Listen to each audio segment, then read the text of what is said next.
Ah, life is a strange thing, my friend. You think you understand it. You think you can predict where it will lead you. But fate has a mind of its own. Let me tell you a story. Alden was a humble craftsman, skilled in the art of wood and chisel. His hands could shape the finest wood into beautiful works of art. But fate, well, fate had a different plan for him. One morning, while carving a fine mahogany table, his chisel slipped, and he cut deep into his hand. Blood dripped onto the wood. He winced at the pain, muttering to himself. What bad luck, he thought. The injury meant he had to rest, missing orders and losing customers. A craftsman without his hands. Well, that's like a bird without wings. The greatest misfortunes often arrive disguised as challenges, he told himself. A week later, still nursing his wound, Alden went to the market to buy supplies. But when he returned home, he discovered his shop had been broken into. His finest carvings, gone, stolen in the night. His heart sank.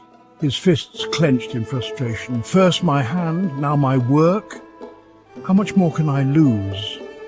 Desperate, Alden went to seek wisdom from the old sage who lived on the hill. The sage listened quietly to his troubles. Then, after a long pause, he smiled softly. "Who can say what is good or bad?" the sage said. "A misfortune today might be a blessing tomorrow." "It's easy to say that when you're not the one suffering," he muttered. The sage simply nodded and said no more. Days passed, and Alden's troubles seemed to multiply. A violent storm tore through the village, ripping the roof off his workshop. That same night, his faithful old horse, his only companion, broke free and disappeared into the wilderness.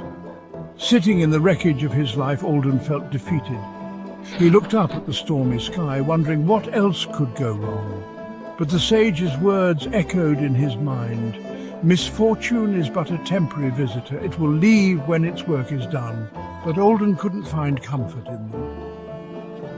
Then came more news. Alden heard that the king's men were gathering craftsmen to serve in the army. Alden felt the weight of it. But then something strange happened. He realized his injury made him unfit for the draft. For the first time in weeks, he felt a small glimmer of relief. The next day, Alden learned that his stolen carvings had been found in the home of a nobleman. The nobleman, upon seeing the work, was so impressed that he offered Alden a grand commission. Alden would now earn more than he had ever dreamed. Sometimes the road to fortune is paved with misfortune, Alden thought to himself, feeling the weight of his luck turn. As Alden walked home, his heart lifted with a sense of relief. But as he neared his stable, he saw something surprising. His horse had returned, and not alone. The horse had brought with it a herd of wild horses. Alden was stunned. With these strong, untamed creatures, he could rebuild his life, perhaps even better than before. "What is misfortune but fortune waiting for its time?" he whispered, filled with awe. Later, Alden hurried back to the sage. He was filled with gratitude. "Master, you were right. My injured hand saved me from the army. My stolen work brought me fortune, and my lost horse returned with more than I could have hoped for." The sage smiled. "Misfortune and fortune," the sage said, his voice calm, "are often two sides of the same coin. One side faces up, the other waits in the wings. In time, all things turn. Life does not work in a straight line. We may face hardship and we may struggle, but do not be quick to call it misfortune. For what you see as a loss today may open doors to something even greater tomorrow." If you liked the story, my dears, please like and subscribe for more. Thank you.